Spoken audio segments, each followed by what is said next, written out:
Welcome to Art Ed Radio, the podcast for art teachers. This show is produced by the Art of Education University, and I'm your host, Tim Bogans.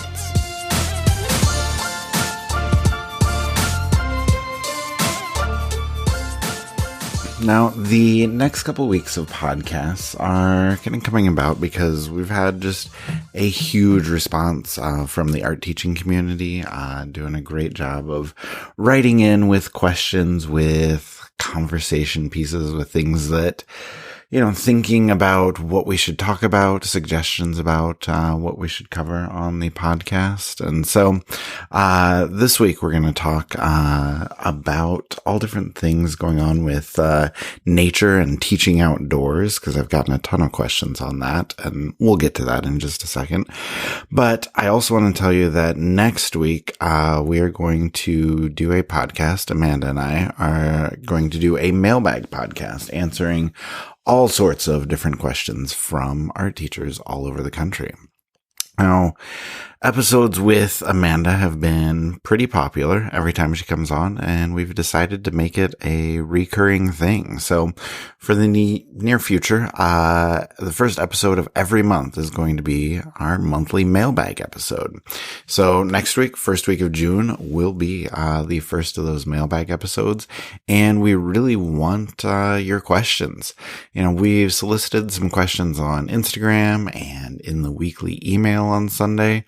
And, now here too, this is me asking for questions as well.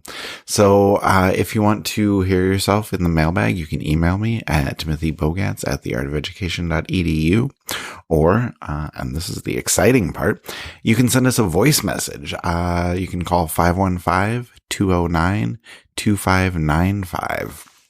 And let me say that one more time in case you want to write it down. If you want to leave a voice question, it's 515-209-2595.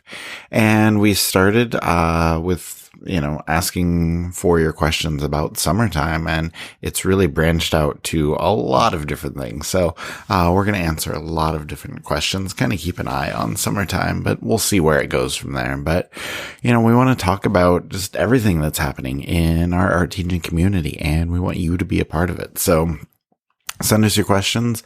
Amanda and I are both really excited to hear from you, and we are thrilled to have a mailbag episode for you next week.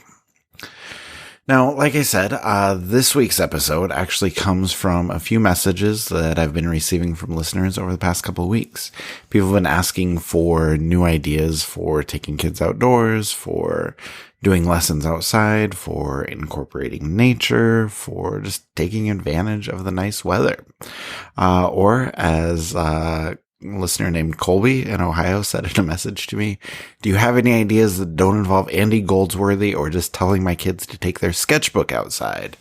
Which, Colby, no shade at either of those ideas. Like Andy Goldsworthy really resonates with kids. I love having kids take their sketchbooks outside, but, I understand where Colby's coming from. It can be a little much to see those same ideas over and over, but yeah, we do have a lot more ideas than that. Okay, so first one that I want to share is just that if you want to do some extra listening, I recorded a podcast with some outdoor art making ideas back in 2020, I think it was. I feel like we're right in the middle of the pandemic. We were just learning that COVID was probably airborne, and a lot of places had directives to get kids outside. And so teachers were searching for a lot of ideas, and there are some fun ones there if you want to go back and listen. If you don't want to revisit the things we were thinking about and talking about in the middle of the pandemic, I understand that too. But if you're looking for ideas, what I talked about there, we're good. I'm talking about outdoor drawing, observational drawing, timed drawing, nature-related sculptures. There are ideas in there from Abby Shookai, from Ian Sands, just a lot of great stuff there. However, more recently, there are just a lot of great resources that are available on AOEU, including a plethora of articles that have been published over the past few weeks, just from a variety of writers. And, I want to shout those out and talk about all of those.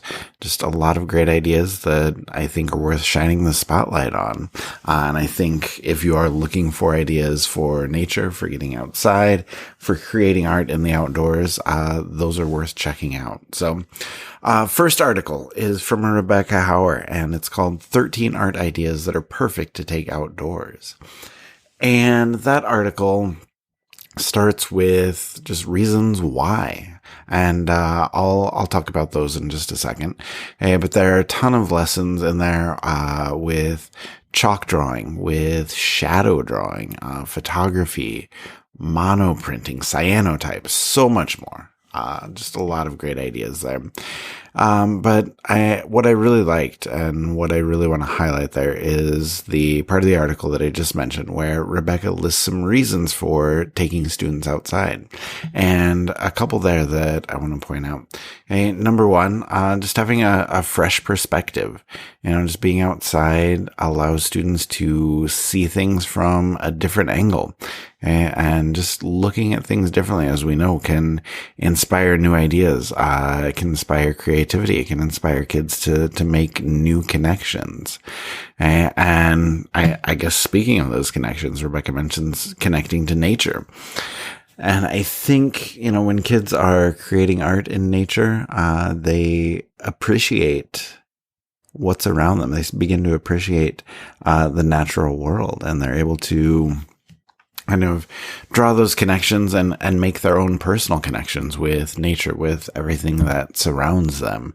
And that leads to a better understanding of, the importance of finding oneself and finding one's place in the environment, and hopefully leads the idea of the importance of preserving their environment as well. So I think that's worthwhile. A couple other ideas. When you get kids outside working together, there's a great sense of community. You can really get kids collaborating on some cool things. There's some extra reading that Rebecca links to, and just talking about how spending time in nature reduces anxiety, reduces stress, how doing work outside presents kind of a new set of challenges, and the problem solving that we're asking students to do, the importance of that. And again, going back to that communication and collaboration, she's got an article that links there. It talks about how kids develop social skills and team building, which are obviously incredibly worthwhile. Skills that a lot of us are seeing lacking right now. And so if you can get kids working together, you can see some of the benefits that come with that. Okay, another article that I think is worthwhile, but it's from friend of the pod, Mariana Vandermolen. She's got a very cool article along similar lines to what Rebecca wrote, but Mariana's article is called 7 Exciting Outdoor Lessons You Can Use to Take Art Out into Nature. And she does another good job of giving you some resources to show how and why taking your art lessons outside can be so effective for your students, how it can be good for them. So a quick quote from that article. She says, being outside reduces stress, anxiety, and depression while boosting self-esteem, mood, and confidence. Engaging in outdoor art education allows students to explore and practice critical thinking in a new environment, end quote. And inside of there, she has a link to talk about how being outside reduces stress, anxiety, and depression, and another link about how outdoor education leads to more exploration and more practice for students with critical thinking. And so, again, if you want to do a deep dive on any of this, or if you need reasons to talk to your admin, or extra information for parents about why you're going outside, why you're incorporating nature, why you're doing all those things, there's a lot there. But beyond that, there are a ton of great ideas inside of that article. A couple ideas that Uh, were not necessarily new to me, but I haven't visited in a while. Yarn bombing was cool. I feel like that was really popular for a little bit a few years back, but I'd kind of forgotten about it. It's not something I ever did with my students, but just seeing some photos of that, thinking about that again, like that can be a fun one. And then another one that I saw in that article was stump painting, just taking old tree stumps and creating compositions right on there.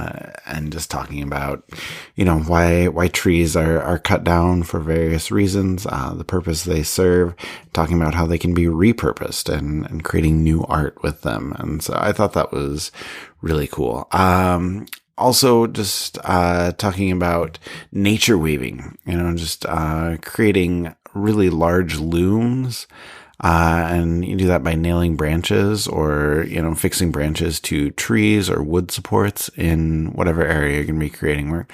And then you can warp the looms ahead of time with string.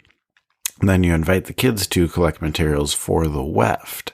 And so, whether that be leaves or sticks or grasses or plants or whatever you can find, with nature, students can all work together to weave their items into just this tapestry. And I think that's a really, really cool idea. So there's a good photo in that article that's worth looking at to give you an idea of what can come from that. But I think that's a very cool idea. All right. Another piece, is an article from Josh Krasniak, also a friend of the pod. But I really like this one. It was called 5 Famous Architectural Works with a Nature Component to Share with Your Students. And so he talks about Angkor Wat, talks about Falling Water, the Itsukushima Shrine, and other pieces from all around the world. Okay. Architectural just marvels that I think really can resonate with students. And I think if you read that article, think about those ideas, and just put in a little bit of your own creativity, I think you could easily put together an activity or two that gets your kids outside and designing or even creating their own architectural works. Okay. And then kind of following up on that, just thinking along the lines of, inspiring kids or showing them work that resonates with them.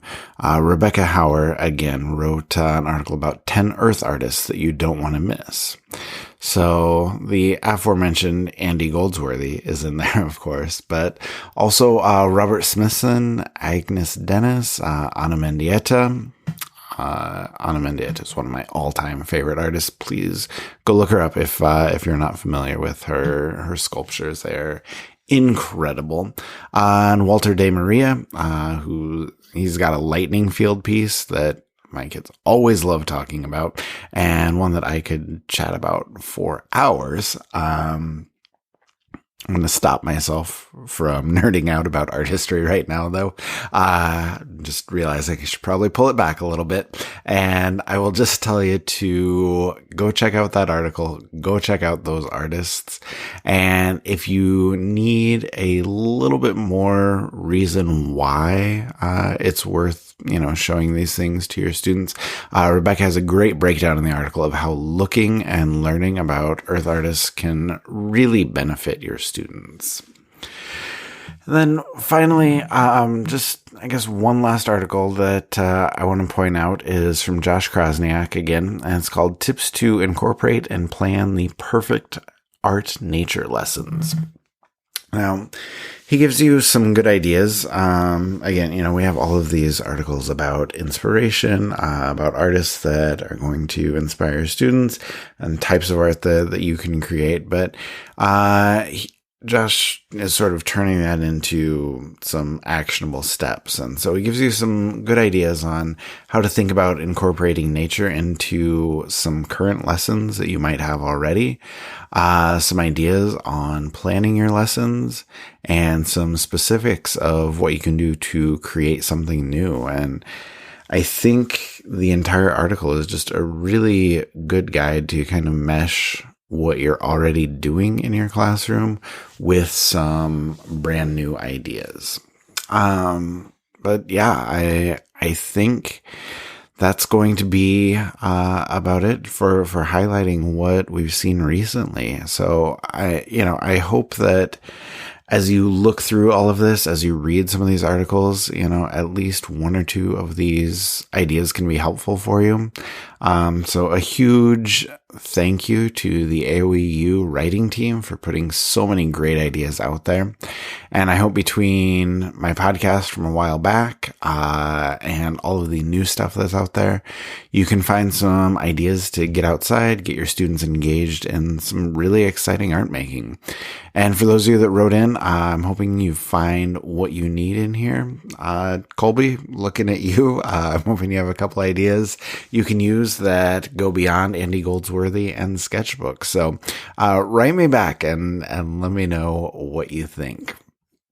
All right, before we go, just one last call for any questions for the first monthly mailbag episode that's going to be coming next week. As I said, Amanda and I are putting out questions that originally we planned on just kind of diving into summertime ideas and what teachers can be doing over the summer, but the questions we have been receiving are very wide-ranging, and I think it's going to be kind of a long episode. It takes a lot of twists and turns. We're going to be talking about a lot of stuff, but we are happy to answer any questions, summer-related or otherwise. So again, email me, timothybogatz@theartofeducation.edu, or send us a voice message, 515-209-2595. And we're super excited to engage with everybody in the art teaching community, talk about what's on everybody's mind, and we'll see what we can put together for the mailbag next week.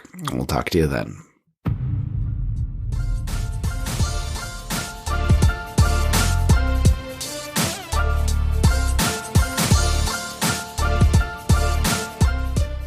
Art Ed Radio is produced by the Art of Education University with audio engineering from Michael Crocker. Thank you for listening. And one last thing. Sorry, I keep throwing more and more at you. But I just thought about, we have a couple of really good resources in Pro about making art outside. You can find a Pro learning pack from Sarah Kraski. It's really, really good. Really worth checking out if you're a Pro member. Okay, now I promise this is it. Okay, short episode this week. Hoping that you enjoyed it, and I think the mailbag is going to run as a long episode next week. So we'll see what comes of it, but we're excited to talk to you there, and we will talk to you next week.